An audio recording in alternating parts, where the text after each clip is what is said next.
Welcome to the KP Podcast, where we talk about the business of real estate. A podcast about leveraging opportunities, growing your business, and experiencing financial freedom. Here are your hosts, Keith Anderson and Peter Cambukos. Hey everybody, welcome back to the KP Podcast. This is Pete, sitting here with my co-host Keith, and we're coming to you live from the forum. How's it going, everybody? Everybody getting a good weekend going. I know it's fun because we're going to be talking about the housing shortage today, and it reminds me of how there was a shortage of yards that the Jets put up this last weekend. Wow. A good solid 27 in the second half. That hurts my heart. It's fantastic. I don't want to talk about it. Let's shortage of points, shortage of yards. They punt really well, 17 times to be exact. We still have a winning record, and we're on track for the playoffs. I don't want to talk about it. Oh, man. So back to housing. Moving on from that. I'd move on too. Yeah, I want to move on. So with Zach Wilson. As Bill Belichick used to say, on to the next. We're on to Cleveland. So let's talk about it because we keep hearing this. A lot of our listeners are reaching out to us like, hey, what's going on? A lot of people are saying we're way over on supply. We have so much inventory. And we keep pushing back saying, guys, are we actually in a shortage? Are you sure it's an oversupply? From what we've seen is we actually have a shortage on housing. There's been less houses available than the people that need them. But Keith, inventory's up 400%. There's got to be a ton of excess supply. Back in 2006 to 2009, everybody was scared, right? It's we had that way oversupply with that shadow demand that wasn't real. Today, it's much different. It may look similar when it comes to the supply numbers, right? Although we did get 20 plus, it was 25, 26,000 at some point of actual houses on the market. We're not there yet by any means. Yeah, we're not there. We're talking 16 years ago, which means population and a lot of other things are way different now than they were back then. We got a lot more people right now and a lot fewer houses, right? But that inventory grew. We hit over 20,000, right? We're approaching back towards that normal or balanced market. I think one important thing to differentiate is the difference between inventory and new supply. Yeah, so the big thing is, okay, well, why is inventory up? Because inventory is not up because of excess supply. Correct. Like it was 16 years ago. They had a supply issue. It caused the market to crash alongside a lot of other factors, but that was one of the factors. Now, inventory is up not because of supply, but because of demand. Right. Demand is absolutely crushed. We've seen these rates go up quicker than we ever have in history, right? So you've got rates that have doubled or tripled, depending on the individual, in a short period of time, 6 to 9 months. And so all of a sudden, you've got the same house at the beginning of the year where the mortgage payment has gone up 50, 60, 80, 90%. Yep. And it's absolutely killed demand. And it's not even that buyers don't want to buy and that demand's crushed in the sense of no one really wants that chocolate cake because everyone likes vanilla. That's not the case. Right now, they want the chocolate cake. Everybody likes chocolate cake, but chocolate cake is way too expensive per month for them to buy the house. Yeah. So, in the end of the day, as soon as the pricing would feel better to them, the affordability would become better, demand would pick back up, and we'd be in a whole nother condition. Hence why it's not necessarily an inventory up based on supply. It's because of demand. And the last thing we'll say on that is, how do we know? How do we know that that's the case?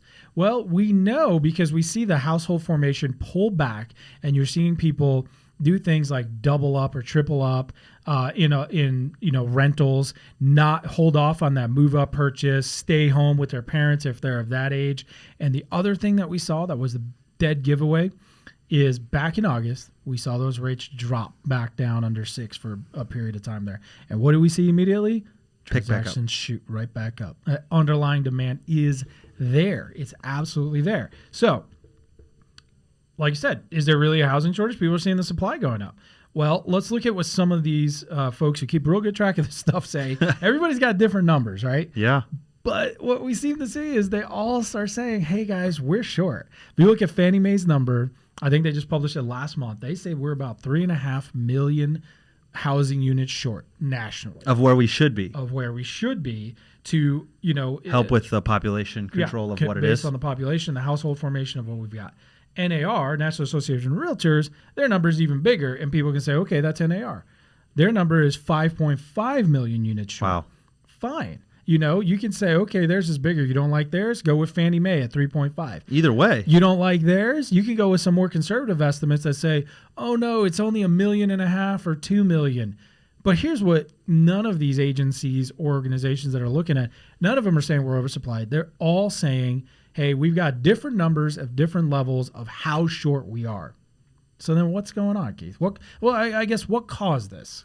Well, so because of that 2006 incident that I was speaking about, where we truly did have an oversupply because everybody got build happy because they would give anybody and everybody 4 homes, 5 homes, 12 homes. As many as you want. As many as you can afford to not really afford. Or I was going to say, or not afford. So the thought was builders were making a killing. They could start construction, they'd get building permits, and it would be $100,000 more than what it was when they started building, right? So why would you not invest in this? Like, it makes sense. So they built houses like crazy, and we had more permits pulled than any other time in our country's history when it comes to that. And so houses were being built ahead of what the actual demand was for these houses. So there was shadow demand because investors were picking them up because they wanted to make in on the profit. And no one was actually living in these houses. Yep. So the problem is we had that oversupply. Now, and we saw that with record vacancy rates on the rental side. We saw empty houses on just the single-family homeowner side. So we saw that, and you can look at any chart and see that massive spike in inventory. So we had all that supply, and then as soon as the market crashed, right, every builder stopped immediately because they're all bankrupt because they can't sell these houses. A lot of them are going out of business. They're trying to get rid of all of them they can. But again, there's no one there to actually buy the houses. There was no demand for it. Now, what that caused is, imagine putting your hand on a stove and you get burnt.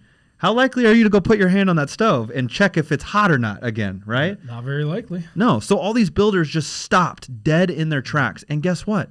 People didn't stop making babies. Last time I checked, people were still doing the business, and people were still moving to these smile zone states. And now keep in mind, back then, the smile zone did not have as strong of population as we have now. Pete, touch on the population difference now. Where are we sitting at? Yeah, well, I mean, just in the last 15 years, I mean, we could speak to just Arizona. If we look at the metro area here, we've added over 1 million people in that time. In 15 years? Yeah. So that changes things from a supply, oversupply, to a shortage pretty quick if no other houses are being made. And guess what? Builders halted for like 6 years or something like that. Way more. We were, some before they started to kind of get back into it, like not even full go. Yeah, I was going to say, some of them halted completely for a long time, but basically all of them underbuilt. And we've touched on this many times, for well over a decade, at least a decade. And so not only then did we work through all that oversupply, but then you could clearly see, and we've talked about it how many times, well before the pandemic and this boom of the last couple of years, we kept going lower and lower and lower and lower in inventory. And they just weren't building. They weren't even building anywhere near enough to keep up with the natural growth in the population. So now we went from a massive oversupply where, like you said, everyone was scared. They didn't want to do it again, to way underbuilding for well over a decade. And then the population didn't stop. No. And now what do we have now? You saw this big boom that brought forward all this demand the last couple of years. Builders picked up a little bit, but contrary to what some people tell you out there, nowhere even close to what they were doing in 06 and 05. Not even close. And so even when they increased that, it still couldn't keep catch up. And now, because they remember the lesson from 15 years ago, what did they do as soon as rates started going up? Stopped. Slammed the brakes again. Like we just got back into action, right? And now we're going the other direction. Building permits are down all across the board for both multifamily and for residential single-family houses. They're down. Now, multifamily is still higher than what we've seen in past years. Yeah. However, they're still lower than they were last year, and they're projected to be lower even next year than they are now. The same concept. And what's happening with that is, again, we're contributing to the issue of being undersupplied. Yeah. And so if we talk about it, then why do you still have a lot of people talking about, hey, well, the inventory is going up. I don't think we're undersupplied and all of this stuff. So let's talk about, we talked about how many units, different numbers, but whatever it is, it's millions short across the country. We've had that underbuilding that we talked about. And then, just to make sure we're all on the same page with this, we the number that we lose, guys, every year, houses that lose just because, we lose them because they're old and they're tearing them down to fires, whatever the case may be. It's about 100,000 houses a year nationally that we lose. And so, obviously we've got to replace those, and everything above and beyond we can add to it. And remember, the only place new supply is coming from is new building, new development. Resales are not new supply. That's trading hands. But new supply is coming from adding supply from the building. Yeah, so if we're losing and we're not adding, that's double negative. And so the biggest issue, and this is, I think, where some people get lost in it, is there are two big issues with this of why you can look somewhere and go, oh no, we've got oversupply, and other people are going, what are you talking about? We don't have enough houses. And the two big keys are, where is the housing and what type of housing are we talking about, right? And so just to what you were talking about, Keith, right there, let's go to the smile zone. And to bring everybody, make sure we all stay on the same page. They talk about the smile zone as kind of the southern part of the country, if you will. Kind of runs from LA, and if you draw a line like the smiley face, the mouth of a smiley face, it kind of goes through Arizona, Texas, over to Florida, and up through the Carolinas. And so that kind of makes sense. A big smile. Big smile. I get it now. Smiley face.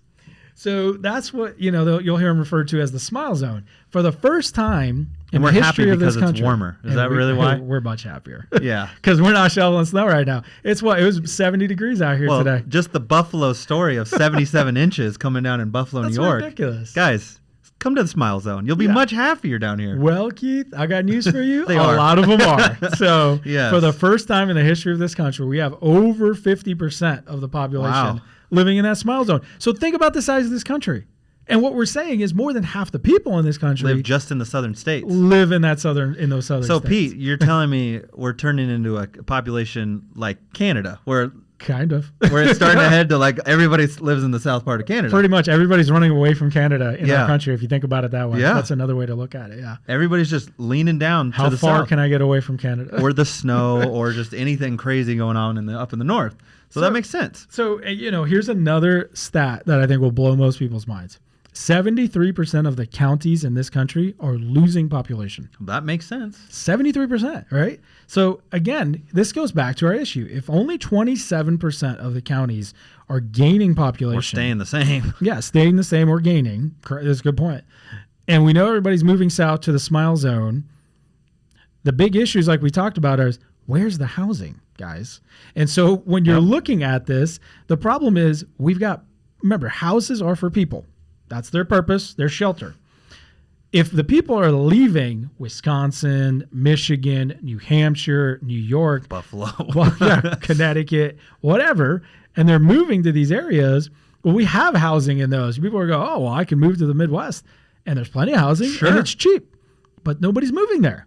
They're all moving down here. And so the problem is we have a housing shortage where the population is moving. Yes. The other big issue we have is things continue to get more expensive. So what do you have? You have millennials that are coming of age looking for housing. They're moving to these areas where everyone else is also moving to. And the other big problem is we don't have any entry-level housing. No. And so entry-level housing and where in the country the housing is, these are the issues. It has to be there to meet the demand of where people are and what they need. And we just don't have it. No, like it's expected that you already have a really nice job and 3 kids and a nice big family with a 4,000 square foot house. Like ready to go. Yeah. Like we have way more of that. Yeah. Like you do not see very many of the 2-bedroom, 2-bath type stuff, or even the condos and things like that. They're just not available, or they're all purchased by retirees. And so the early first time home buyers can't get into the marketplace near the same. And with prices jumping up as well, affordability is even harder for that. So it is funny to say, like, there might be an oversupply of houses in a lot of other states, but not in Arizona. We've got some places in the Northeast or in the Midwest where, they might have some oversupply. Heck, we saw it over the last couple of years when most of the country was booming, and you talk to people and they go, my house has been sitting on the market for almost a year in Connecticut. And you're like, in 2020? In 2021? Yeah, there's no way. We sold last hour. Well, we listed it and it sold an hour ago. Yeah, we got 50 offers in the first day. What are you talking about? Well, people aren't moving there. Yeah. You know what I mean? So this is an important distinction, guys. And so this is the difference of what we're talking about. So we need a lot more housing in the areas where everybody's moving, and the thing that's just not being made, and builders frankly can't do it. Land's getting more expensive. There's more regulations. Supplies are getting there. Labor, all the inflation costs are making it harder and harder for that entry level units to be in there. Now we will see, and we do see, some stuff picking up for multifamily, right? So the multifamily is going to absorb some of that. Hey, they can't afford to get in there. They're going to have to go to some multifamily stuff. And just like you were saying, Keith, we have seen that multifamily kick up big time in the last couple of years because, you know what? I mean, people, it's too expensive for a lot of these areas, and they've got to have somewhere to go, right? And it is crazy, though. And even in those, they're still projected a little lower than we were in years past. So again, it's like, we're not getting any break anywhere, and when it comes to housing. So, guys, the moral of the story is, and we're talking about it, is don't be fooled by some of the things you're hearing and seeing, like oversupplied. No, it's oversupplied on the actual inventory of the market, not the actual housing supply that we have here in the state. And it's only that way because demand is literally getting crunched to an absolute pulp. It's getting destroyed. As soon as it lets up, you will see a massively low inventory again, and we will be back to the races. You'll just see those transactions, and that's why we make that distinction. It's an important distinction, and we keep looking at it. We go, is it like 07 and 08 where we had too much supply? Because that's one type of market, or are we just seeing it crushed because of the rates and the affordability? That's a different issue, and that second issue is what we're seeing right now. I would be much more concerned if we had massive vacancies, tons of oversupply, and we have the exact opposite. We have the lowest vacancy rates we've seen in record in history here, and we've got still an undersupply. We just have that demand that is getting held back. But to your point, at some point that will ease up, and we will continue to have this supply shortage till we fix this, and it's going to take a long time. We appreciate everybody tuning in and listening. Again, remember, send your questions to questions@kpeliteaz.com. We'd love to tackle them in all future episodes and continue to educate you guys on what's going on, not only in Arizona, but the economy and everything that's to come. So we'll see you guys here in a couple weeks. See you guys.